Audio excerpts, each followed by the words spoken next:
Al Kadosh, Boker Or, Masechet Gittin Daf Nun Aleph, Amud Aleph, 51a1. Says the Gemara. The Gemara was talking about Tashema. We're going to try to bring a proof to show you the da'at of Rabbi Hanina. Rabbi Hanina comes and he says as follows. The Itmar, it was stated, Mi shemet v'iniach shete banot uben. Somebody passes away and they left 2 daughters and a boy. Yeah? Okay, obviously we know that Al-Pi Din Torah, obviously it's the boy that's getting everything and not the girls. Okay? Ve'karma rishona, right? And he says the first one comes, which is basically one girl comes, right? And, right, gives it. She comes, she took the 10%. Remember, right, that the girls, even though they don't inherit in the property, but they take 10% of the property as an edunya, as a dowry. Okay?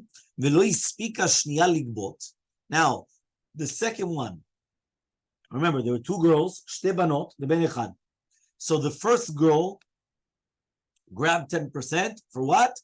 For an edunya. The second one didn't have enough time to grab the 10% ad shemeta ben, until the son died. And the son did not have any children. Okay? So therefore, if the son dies and there's no children, who does it go to? The split. No, and Lorim, it goes to the split. No, there's no daughters. 2 sisters. To the 2 sisters. Okay, that's the 2 daughters. What daughters? Of the father. But we're not talking about the father anymore. We're talking about the 2 sisters. 2 sisters. But what do they share? They share 90%? So one second. So you have to see. Okay? So one more time. You have a father. We did that. Right? We did this a lot of times. Right? The father comes and he passes away. There's 2 girls and a boy. Mitzad halacha, the boy takes everything. Okay? But what happens is that each girl could take 10% for her dowry, for an edunya. What happens is one girl takes 10%, the other girl didn't have time to take 10%, the boy dies. Now, if the boy dies and there's no parents and he doesn't have any children, who does it go to? The sisters. Yeah, it goes to the sisters. No, the father. The sisters. Goes to the sisters. Yeah. The 2 sisters. Yeah. Yeah. So he comes and he says, Amar Rabbi Yochanan, says Rabbi Yochanan, Shniya Vitra. The second one, even though it says here over here Vitra, it's Kilu, it's Ibda, right? Not Vitra, because Vitra is Levater. Levater means that you're, selkando. Here it's really not really it's basically she lost her 10%, right? And therefore now they split evenly the 90%, which is left between the 2 sisters. Meaning it's not that the second sister will say, one second, before we even touch it, give me 10%, and now let's split 80%. No, we're going to come and we're going to split it now. Okay? So now he comes and he says, Elmaleh Rabbi Hanina, Gedola mizo amru. Even more than that we said. Yeah? Right? He says like this, even more than that we said. The what? He says, Motzi'in leparnasa ve'en motzi'in lemzonot. Which means like this. The Chachamim, they said even a bigger chidush than this. Because they said that even in a case more mistaber, that she actually lost her 10%, the rabbi said that she didn't lose it. And they said that, for example, we would take away from the karka, the lekuchot, right, that they bought from the brother. Let's say the brother came and the brother was alive. He came and took the property and he sold it. And now they need parnasah. These girls need what to eat. You would actually come and you would take it and sell it for the nedunya of the girls. Sell what? Right? The property. The fruit. The property. One more time. He sold it already. No, so you would take it away. You would take it back. You would take back from the property in order to give to the nedunya of the girls. But you don't take away for the mizunot, which means like this. One more time. Father passes away. The girls still didn't take their 10% for the nedunya. The son comes, says, listen, he's a boy, takes the entire thing. What does he do? He takes everything, he sells it. And now he has money, but he sells it. Now the girls, they need a nedunya.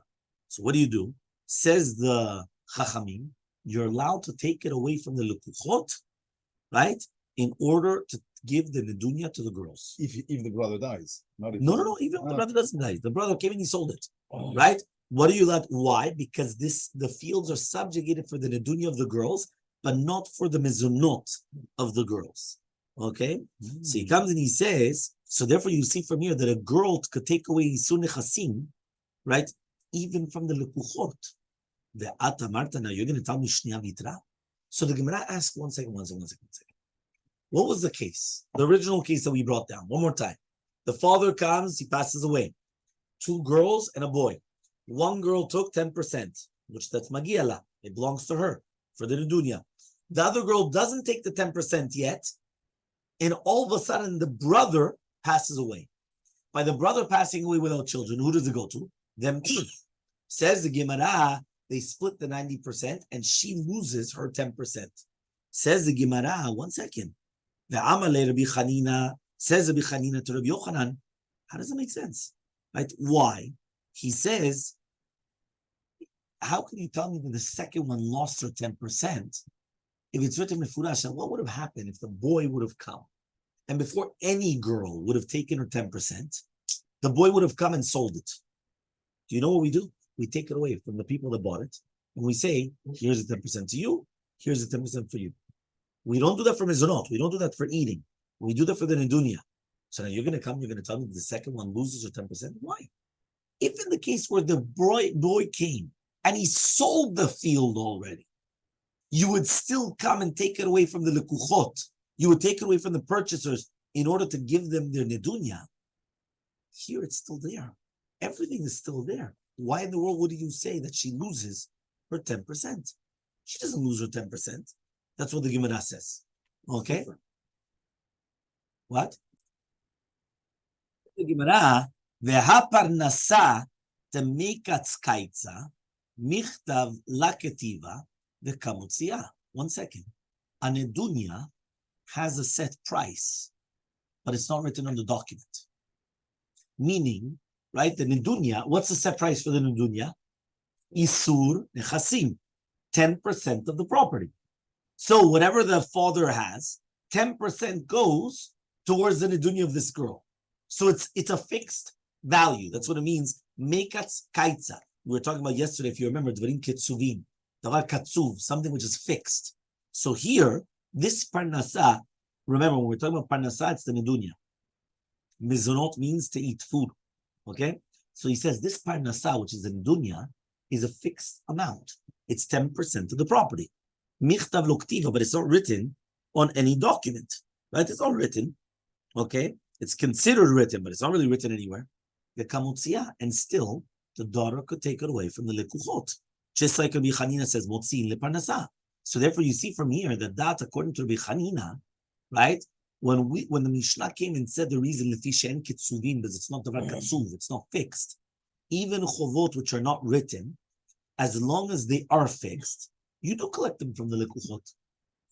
Right? One more time. Something which is katzuv, you collect. Something which is not katzuv, you don't collect.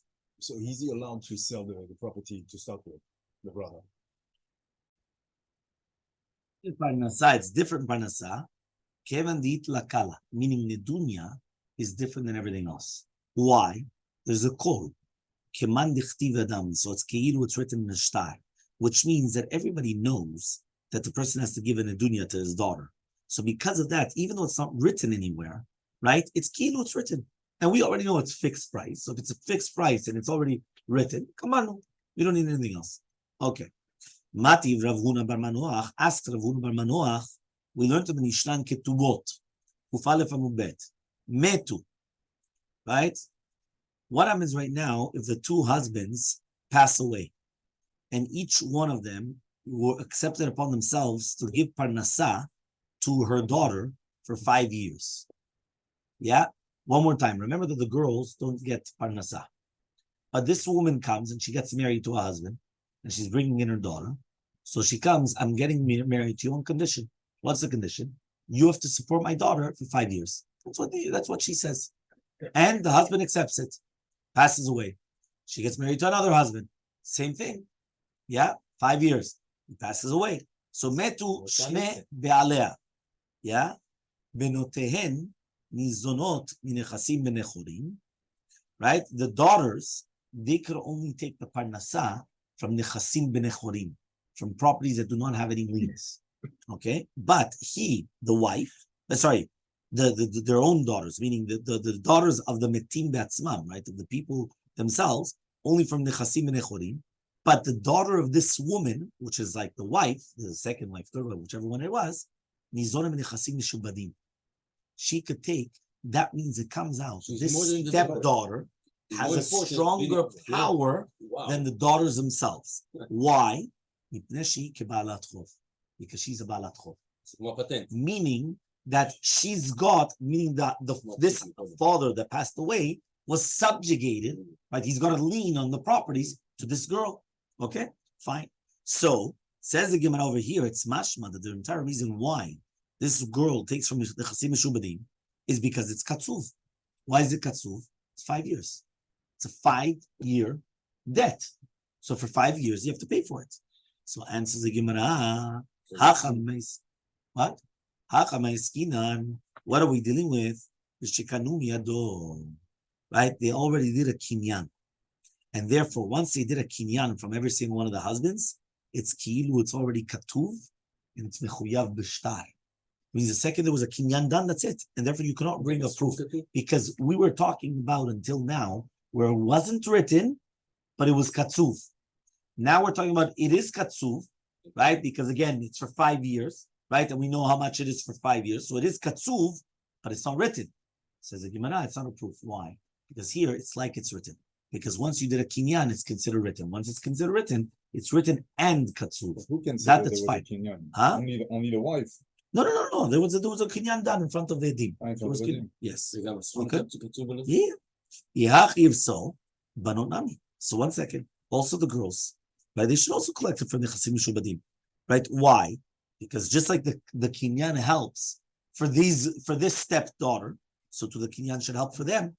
So answers the Gemara, "Shekanu lezo velo kanu lezo." Right? He only did it, right, for this girl of the second wife, or whatever you want to call her exactly, the stepdaughter, right? But not for the other girls, for his own daughters. So says the Gemara, "My paska." What did the Tana see to be posek, to differentiate in such a case? So he says, "Bat ishto da'avai b'shat kinyan manila kinyan." The daughter of his wife, that she was already alive during the time of the kinyan helps. Bito de lo havai b'shat kinyan, but the daughter, which was not there during the time of the kinyan, lo mahanila kinyan does not help kinyan. Meaning, when was the kinyan done to his own daughter? When he got married to his wife. When he got married to his wife, he didn't have any children. He just, hopefully, right? I mean that he just got married. So if he just got married, so there's nobody during the time of the kinyan, so it doesn't help them that kinyan. But when he's getting married to this second wife or third wife or whichever wife, right? And she already has the daughter, and she's coming in with the daughter and saying, "I want you to pay for 5 years of parnasav mizonot for this daughter." She's alive during the time of the kinyan. So for the kinyan helps for her that it's going to be mechayev, that it's ki'ilu, that it's written. Okay? So ask the Gemara, Milo askinan tehavu tarvayu b'shat kinyan. Why are you saying that one of them is alive, one of them is not alive? Or we're not talking about the both of them are the exact same thing? That means basically everyone's alive during the time of the kinyan. So how could it be? He says the Gidisha ve'adra. He divorced her and he brought her back. Yeah? He made the same mistake twice. What? Yeah, what did he do? He divorced her, right? And then he brought her back. So, exactly. He made the same mistake twice. It's a mitzvah from the Torah, right? Machzir grushoto, right? So he comes and he says, yeah, so what happens? So in such a case, she's alive during the time of the kinyan. Yeah? So he says, Ela barather, Bito, devetnai betin kachla, right? The daughter, right, which is going to be the chiyuv mezonot, is from a tnai betin, lo mahani lekinyan. But ishto de lav betnai betin kachla, lekinyan. Says the Gemara, no, there's a difference. You know what the difference is? The daughter already has a tnai betin. There's a tnai betin, you're obligated to give food to your daughters. So since there's a tnai betin, it doesn't help if you're going to make a kinyan now. Because there's already a tnai betin that you have to give it to them. So it doesn't help to have this kinyan. But the other girl, the stepdaughter, there was no Tanai Bedin. So when she comes in and she does a kinyan, meaning the wife does a kinyan for the daughter, so therefore it's going to be held up strong. So the Gemara asks, he says, I don't understand. The Tanai Bedin should make it better, not worse.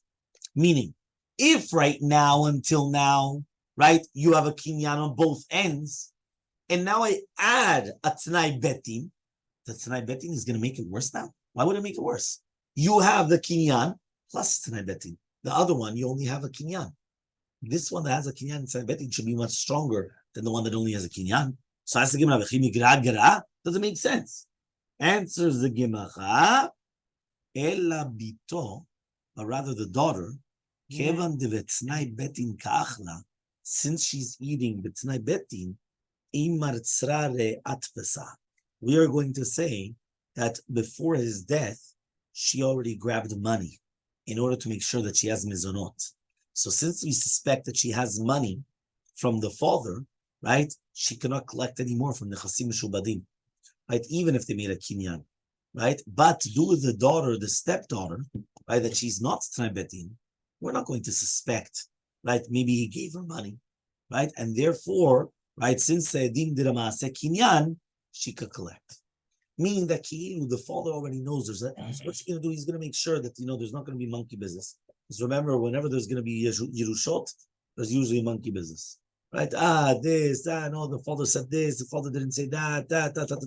They want to take as much as they can. And then they start the sibling fighting. Right? And by the way, you should know, it doesn't matter whether the father was rich or poor. Right? There's a lot of times the sibling rivalry, the second Yerushot, right, left, and center. If not everything's mamash clear, oof.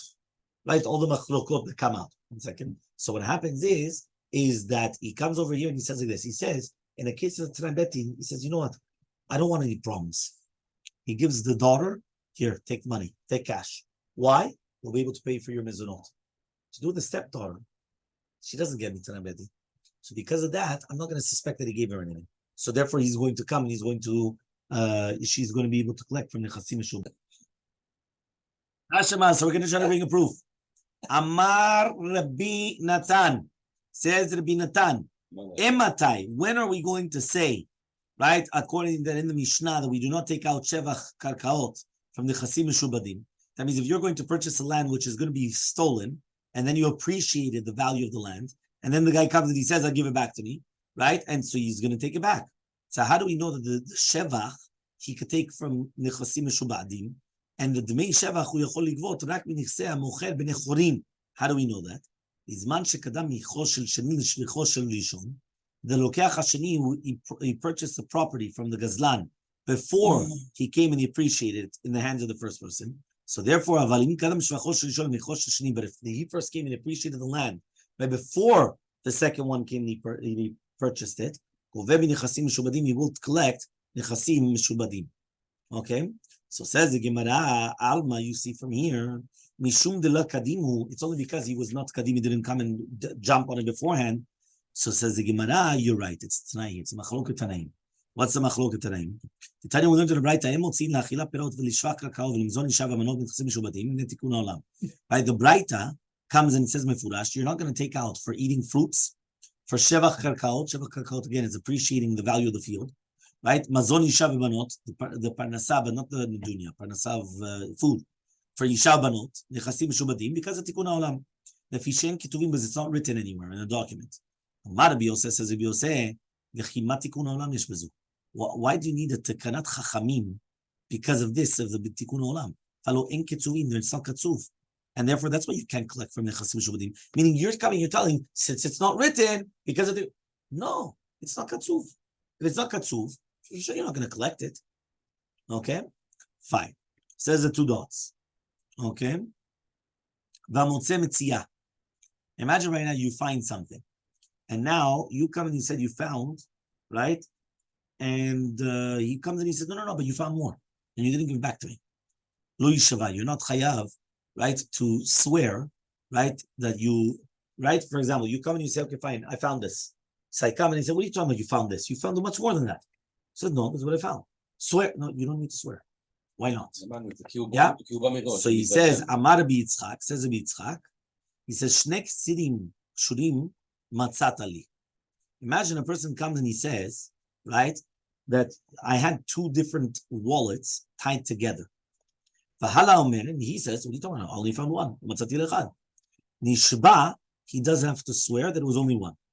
However, if you have two oxen, right, two ox, he said, no, there was only one. My tama, what's the reasoning? Shvarim menatchem adade. Oxes, they come and they separate from each other. It's an animal, so they could come and separate. So the fact that they come and they separate, right? Yeah, whether I only found one. I don't have to swear. I only found one. They separated. But kisim, they don't have feet. They don't walk on their own. Meaning, if they were tied together, you found them together. So what happened that you didn't? So you have to swear that meant you only found one. No. 1 second. If he comes and he says, you found two of them together, the shvarim, he says, no, matzati. But I only give you back one of them. Now he does have to be nishba. Why? Because the fact that he comes and he says, right, that he admitted that I did find them and I found the two of them. So now he has to come and he has to swear that he gave back one.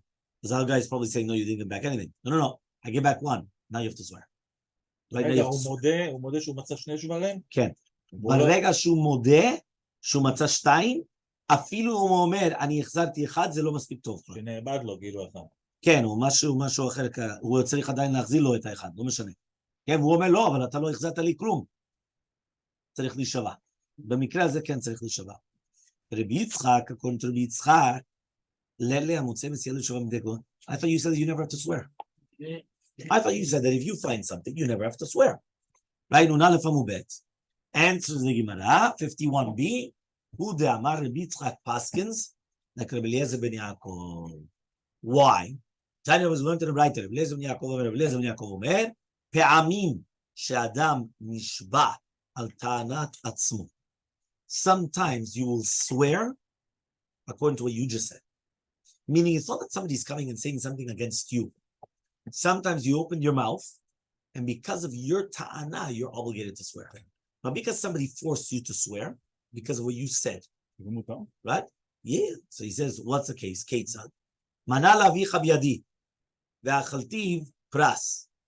Imagine a person comes and he says, right, I owe your father 100 zuz. Right? Mana. Ve'achaltiv pras. But I paid him back. How much is pras? Chetzi. Pros. Remember? Right? I paid you back half. So what happens in such a case? He has to swear. Why? Because you put your foot in it. You're the one that said that I owe it to you. So he says, that's the case of nishbal tanat atzmo. Chachamim say no. It's like you're giving back a lost object. Upatur, and you're going to be patur from shavua. So you see from here, it's actually a machloket between Rabbi Eliezer ben Yaakov and Chachamim. Right? 1 second. 1 second. The Rabbi Eliezer ben Yaakov, right? Let le nishiva vida patur. 1 second. According to Rabbi Eliezer ben Yaakov, he doesn't hold of this concept. You're also giving back a lost object. Let's say right now, John Doe didn't know, right, that I had 100 zuz from his father. I come and I tell him, by the way, I borrowed from your father 100 zuz, and I paid back half. I was just Meshiva Vida, because he didn't even know anything about nothing. So I just did Hashavat Neda. Why in the world do I now have to swear about the other half? Because I was modeh to part of it, right? We know that modeh b'miktzat, you're chayav li Shabbat, tamid. If I come and I say, you owe me $100, so what are you talking about? It was only 50. Swear. Modeh b'miktzat, chayav shavua. That's the rule. Okay? But here, it's a Shabbat Avidah. Why? He didn't tell me anything. He didn't know about it. I came and I told him about it. So it's a Shabbat Avidah. So why do you say that? So says the Gemara, Amar Rav. Rav comes and he says, the case of Rabbi Eliezer ben Yaakov is talking about, right? He says, when it says Tanat Atzmo, it's not about Tanat Atzmo. It's Tuano Katan. It means that the Yatom is a Katan. And he says that you owe my father 100 zuz, right? That's what the Katan is saying, that he owes his father 100 zuz. Okay? and he didn't pay back at all. And the other guy comes and he says, no.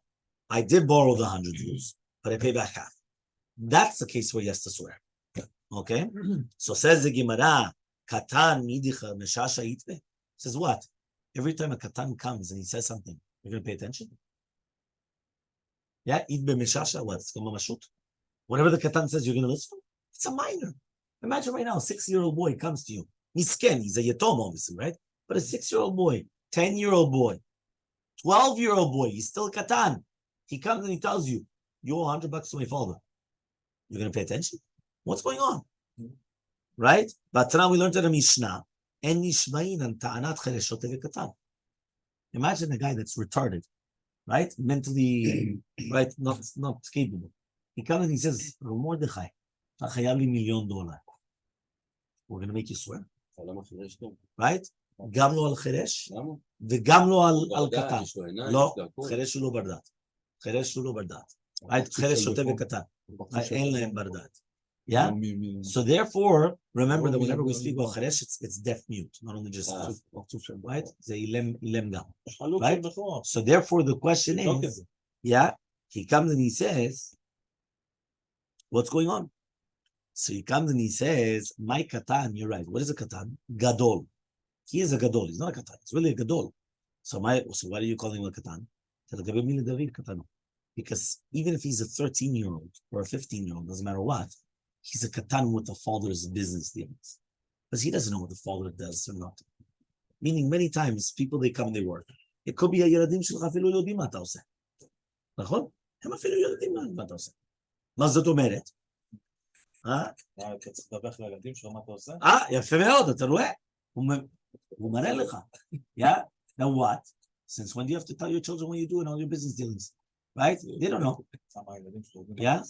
So therefore, what happens is... So he comes and he says,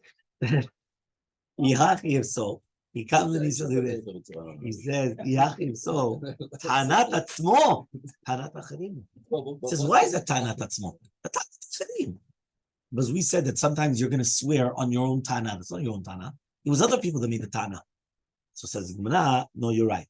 It's Tanat acharim, Hodat atzmo.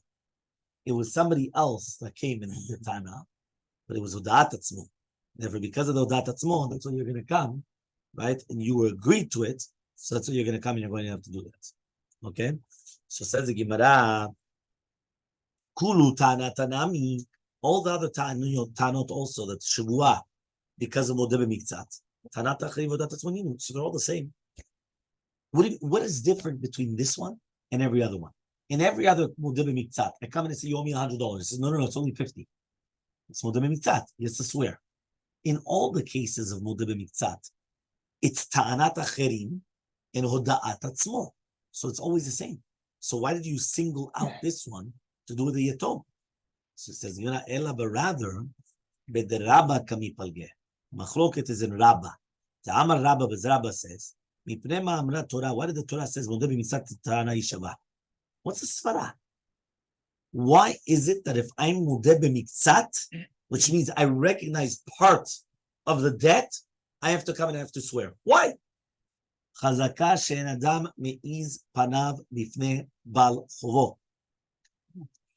There's a chazaka. Maybe this chazaka changed already, but in the olden days, it was a chazaka. What's a chazaka? Chazaka is that somebody does not have a audacity. They don't have the audacity, right, to come and to be me'iz panav. Right, to have this chutzpah against somebody that just lent them their money. They don't have it. How could it be, right? I don't know. He comes and he says,